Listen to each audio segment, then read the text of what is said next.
Titãs, Negatu, 10 anos em 2024. E sobre ele quero falar, conversar com vocês, que é um dos grandes discos dos Titãs, subestimado, esquecido pelos fãs, pela imprensa, não aqui na Ponta da Agulha.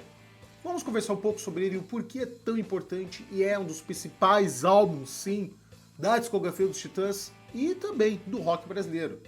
Após a vinheta.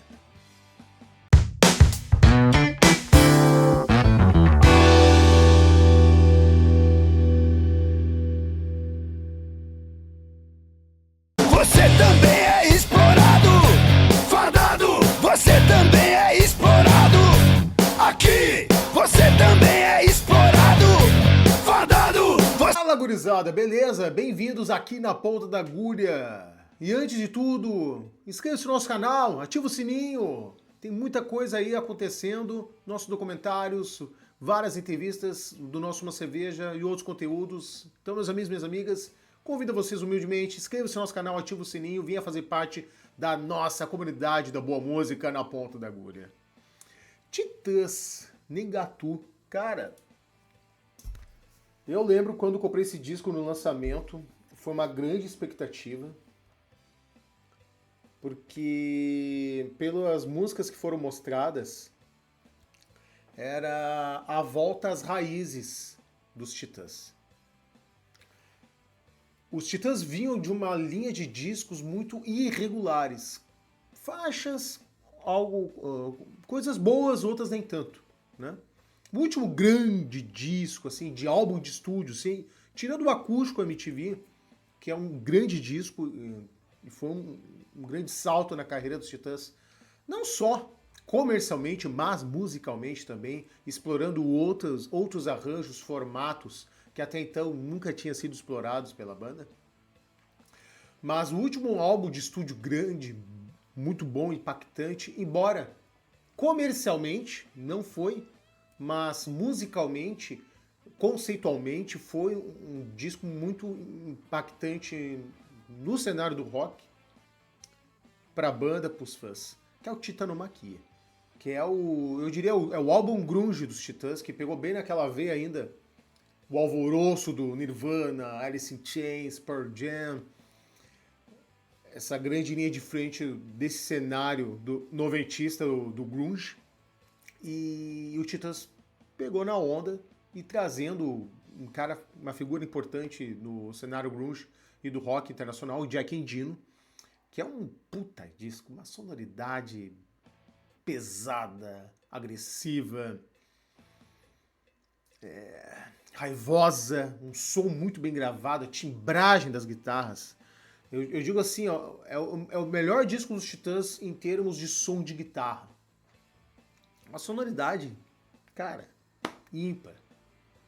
Mas não é um disco que vendeu muito, né? É um disco que foi o primeiro sem o Arnaldo Antunes, ainda tava aquela coisa de saudade do ex, né? O Arnaldo saiu, aquela coisa toda. Mas, cara, é um disco muito forte, um disco muito bem composto, muito bem gravado. E é um disco um dos mais adorados pelo público. E, cara, criminosamente a banda toca poucas faixas desse disco. E eu sinto falta deles explorarem disso. Mas, aí o que aconteceu? Veio o Domingo, que é um disco já irregular.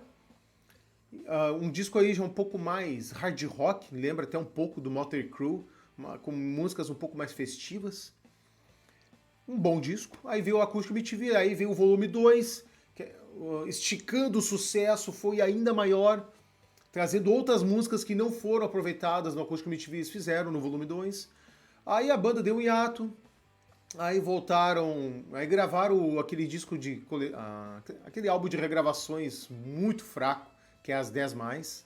Tanto que a banda detesta esse disco e o disco foi mais para cumprir contrato mesmo, encerrando a parceria com a Warner depois de muitos anos, né? Aí os caras deram um hiato, umas férias, aí veio a melhor banda de todos os tempos da última semana. A partir daí começou uma ladeira de discos irregulares. A melhor banda de todos os tempos, que infelizmente foi marcada pelo falecimento do Marcelo Fromer. Ele já tinha gravado algumas faixas desse disco, composto também. Aí veio o álbum Como Estão Vocês, veio o MTV ao vivo, que é um disco bom ao vivo, um disco bem legal. Como Estão Vocês, Sacos Plásticos. Aí veio essa onda de discos assim irregulares, internando alguns rocks dos Titãs, mas muito marcado pelas baladas, especialmente pelo Epitáfio, no disco A Melhor Banda, Enquanto Houver Sol, no álbum Como Estão Vocês, e também o Porque Eu Sei Que É Amor, no disco Sacos Plásticos, que muitos fãs lindamente e carinhosamente apelidam de Sacos Plásticos como um saco, literalmente, um disco, né, de ser ruim. Discordo, não é pra tanto.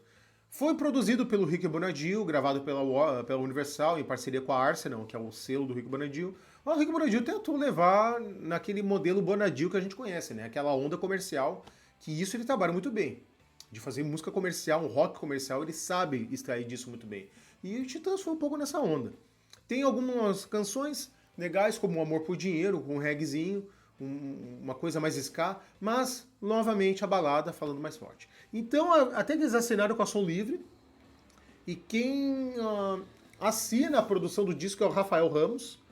Rafael Ramos, aí, muito conhecido pelas produções da maioria dos discos da Deck Disc, especialmente o clássico como Admirável Chip Novo, produzido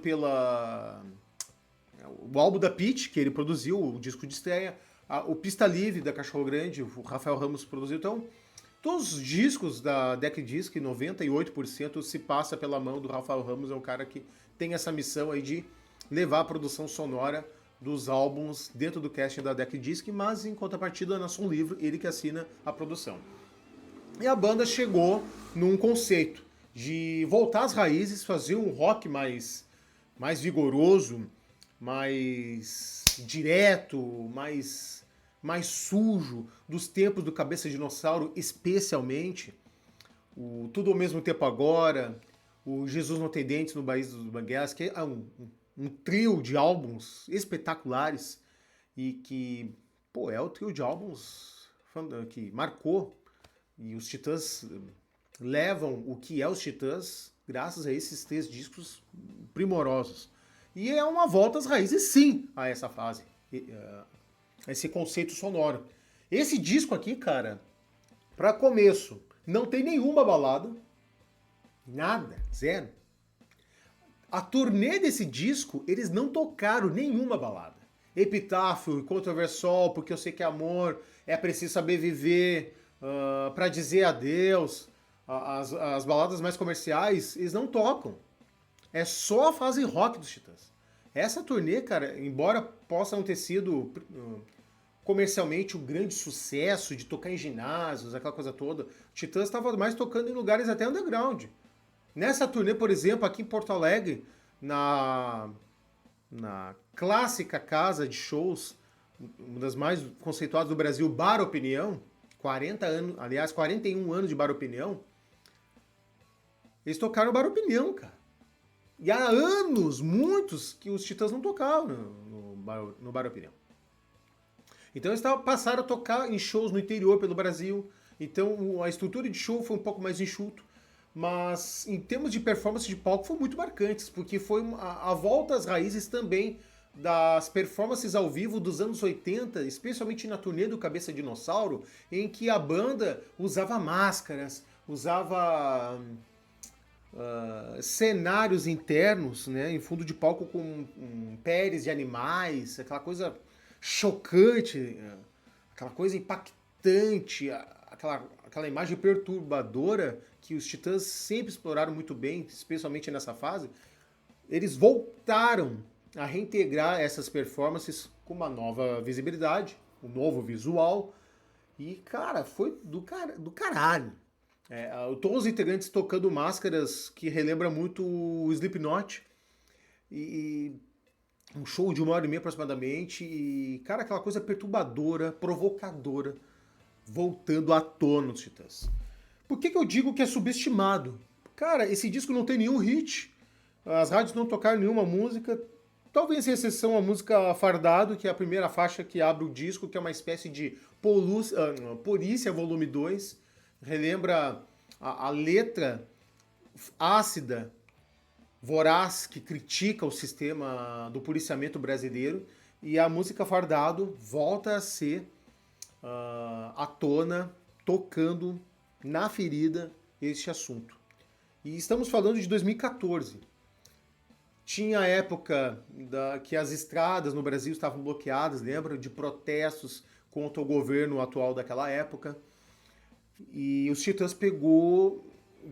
Serviu mais de combustível, serviu mais de lenha para essa fogueira ácida e crítica dos Titãs que estavam reintegrando em seu som neste novo disco.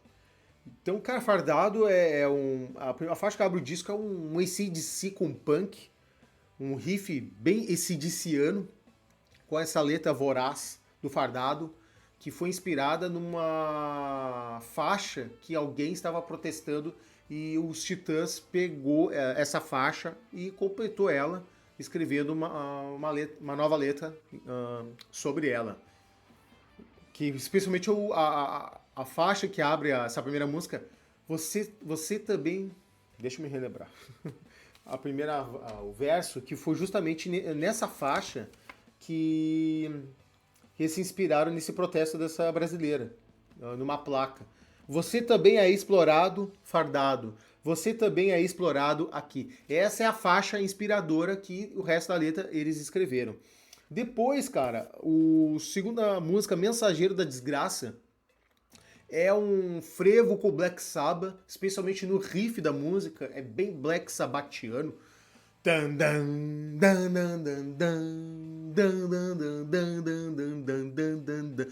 Bem Black Sabbath, com a coisa arrastada, aquele do metal doom cadenciado, e depois a música ela vai tomando corpo num frevo bem brasileiro. Cara, este álbum legitimamente é um legítimo álbum de rock brasileiro, que mistura o rock, a sonoridade americana, que é um disco punk, mas com elementos brasileiros. A terceira música, República dos Bananas, é um ska que o Branco Melo canta. O Fardado, que canta o Sérgio Brito e o Paulo Micos junto. A segunda música, Mensageiro da Desgraça, esse frevo sabatiano, o Paulo Micos. A terceira música cantada pelo Branco Melo. Especialmente tem um trecho que ele declama, que ele acaba homenageando o grande cartunista, o Angeli.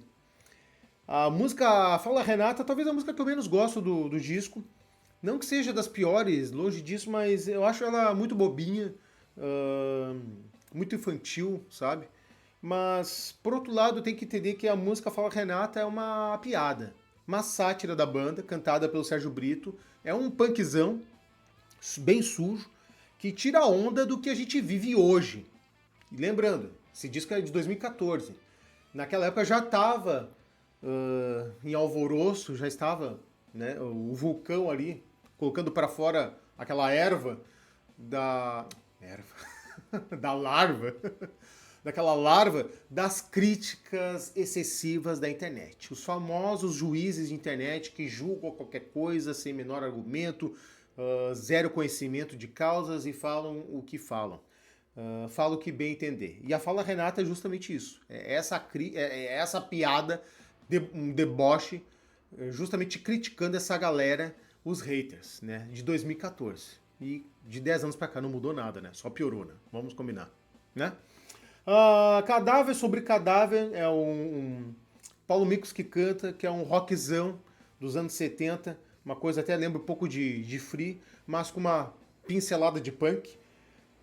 Canalha é um rock mais arrastado, tem essa temática do doom metal, do Black Sabbath, um puta rock, uma puta regravação de um clássico do nosso ícone Walter Franco, sendo muito bem homenageado pela banda.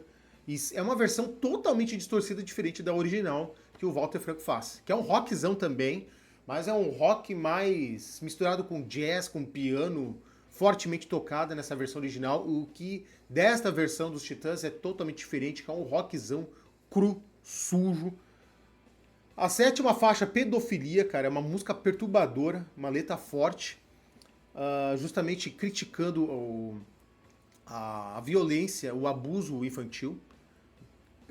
que o Sérgio Brito canta, até a forma de cantar, de interpretar, é como se ele estivesse interpretando o personagem de um adulto querer se aproximar de uma criança e querer ganhar a confiança da criança, mas que na verdade partiria para a maldade abusando dela, né?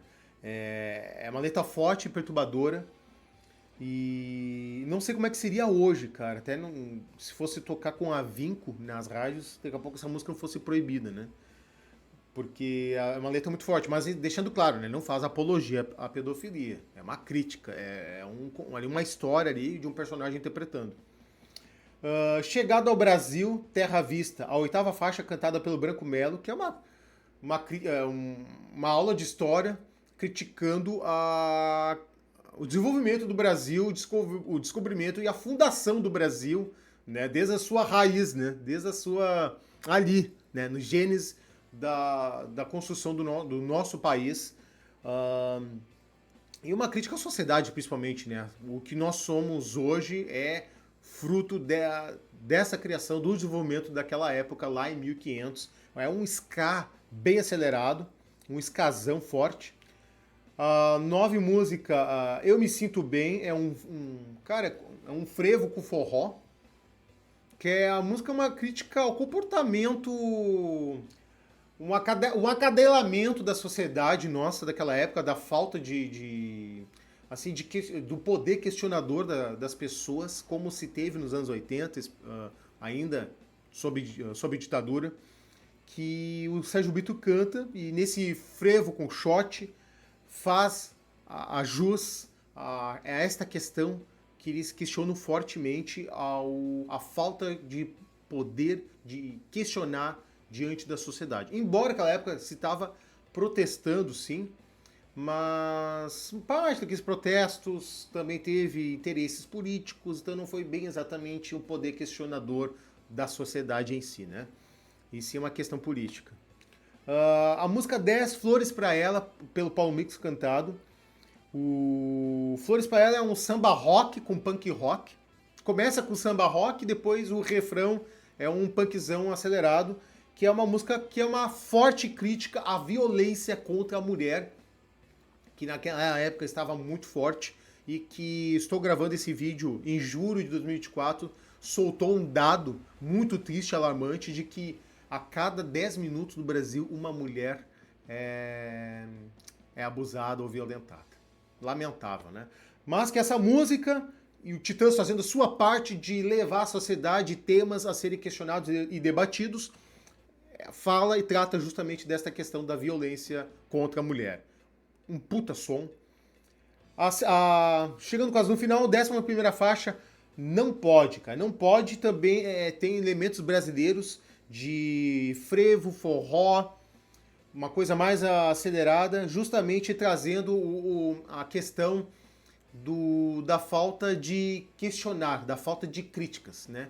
Onde se faz uma crítica, vira polêmica e não pode, né? 2014, né, estava se falando da questão do politicamente correto, o que hoje esse assunto é ainda debatido e ainda fortaleceu mais ainda, tornando a voz ativa das críticas de temas que precisam ser debatidos cada vez menos fortalecido, né? E em 2014 se falava muito nessa questão, e no qual essa música, a 11ª faixa, é debatida. 12ª faixa, Senhor, é um punkzão que o riff de guitarra introdutória dela lembra muito o riff de guitarra da faixa Igreja, lá do Cabeça de Dinossauro. Presta atenção, o riff dessa música relembra ali algumas tonalidades da música Igreja, que é um punkzão, cara, de respeito. Não me lembro quem canta a segunda música agora, o Senhor. O Não Pode, a 11ª faixa, é o Sérgio Brito que canta, cara. O 13º, Baião de 2, como o próprio nome diz, é um baião com punk, com metal do Black Sabbath, fortemente ali, marcada com a voz poderosa do Paulo Mix, que esse disco foi o último álbum de estúdio que o Paulo Mix gravou com os Titãs, e durante a turnê desse disco, o Paulo Mix anunciou a sua saída seguindo carreira solo. E é um disco que também marcou, cara, uma superação do Paulo Mix, que quando... Opa, bati no microfone. em que a sua esposa Raquel, ela faleceu vítima de câncer, cara.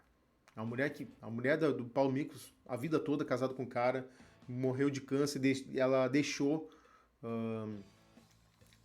nos deixou durante as gravações desse disco. Então esse disco aqui tanto é uma homenagem a Raquel. E a última faixa, fechando com brilhantismo, a 14ª faixa, Quem São os Animais? Que é um punk com ska cantado pelo Sérgio Brito, que é a música, justamente é uma crítica às pessoas, o comportamento das pessoas de querer questionar tudo ou qualquer coisa, o estilo da pessoa, sabe? O cara é metaleiro, esse cara é retardado, o cara se veste todo colorido, critica o cara. Então a crítica é justamente a essas pessoas que detonam o estilo visual, a forma de vida de outras pessoas.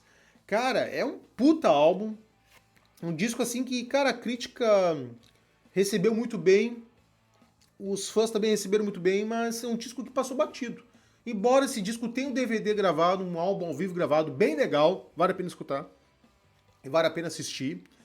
E depois desse disco, cara, não vejo se... Tu entra nos comentários, assim, no site nas páginas dos Titãs, poucos falam desse disco. E agora me veio a memória. Eu acho que no setlist, agora da turnê de Reunião dos Titãs, eles não tocaram nenhuma faixa desse disco. Nada. Cara, injusto isso. A própria banda sendo injusta com a sua própria obra, porque, cara, é um disco sensacional. Foi o último grande álbum dos Titãs gravado. Depois eles gravaram o álbum As 12 Flores Amarelas, que é um disco confuso, uma ópera rock, mas ousado, né? Um ponto positivo foi a ousadia dos caras, que foi o primeiro álbum sem o Paulo Micos, e os caras se reinventaram e souberam muito bem disso. Aí depois gravaram o disco... Puxa vida. Agora me fugiu o nome, cara. Vou ficar devendo. Mas gravaram mais um álbum de estúdio, foi no ano passado, que foi lançado e perdeu o hype, perdeu o momento, o calor, porque ao mesmo tempo foi a turnê de reunião da formação clássica dos Titãs, que passou batido o disco. E confesso, cara, eu não ouvi esse disco, tá? É Furto Cor. Não me lembro agora, eu vou colocar embaixo do vídeo o nome do álbum, tá? Não escutei esse disco, confesso. Não me passou batido, não ouvi. Reitero, a turnê de reunião acabou sendo mais alto, né? E agora eles lançaram o disco ao vivo, gravado em estúdio, trazendo músicas desse último disco, trabalhando com mais força esse álbum que passou batido, que eles mal fizeram o turnê do álbum, né? Agora estão reintegrando a atuação deste álbum através desse disco ao vivo gravado em estúdio. Eu acho que eles não vão lançar nenhum CD ou formato físico desse disco.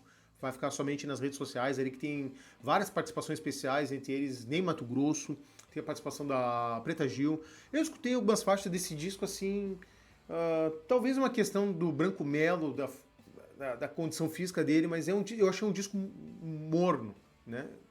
Pela primeira vez quando eu ouvi ele. Então, cara, esse disco aqui, cara, facilmente dá pra se colocar ao lado do Jesus Não Tem Dentes, o Black Blonde e o Cabeça de Dinossauro, cara. Tá no top 5 facilmente, junto com o Titanomaquia. Justamente disso, é um disco de rock genuíno, com elementos brasileiros, com a letra ácida, crítica, provocadora, trazendo esse resgate oitentista, fortemente marcada na obra dos Titãs, numa época já que a visão do rock mudou completamente, o rock já não era mais mainstream, o rock já estava batido, músicas de rock já não se tocavam com veemência nas rádios, a MTV já tinha acabado, que era um grande portal de visibilidade para as bandas dos anos 80, especialmente, tanto que a queda da MTV, várias outras bandas caíram junto, e Titãs sofreu essa queda também. Então, cara, uma pena que esse disco, assim, não em termos, assim, de popularidade, não tem tanto quanto Cabeça de Dinossauro. Mas, cara, é um dos melhores discos, por todos esses elementos que eu tô trazendo aqui, um dos melhores álbuns de rock da década de 2010, no rock brasileiro, tá?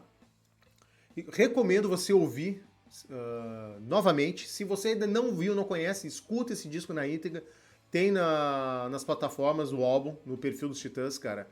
É um puta álbum de rock, justamente tudo isso como citei, que faz jus um dos melhores discos dos Titãs do rock brasileiro da década de 10 e tá no top 5 dos melhores álbuns dos Titãs.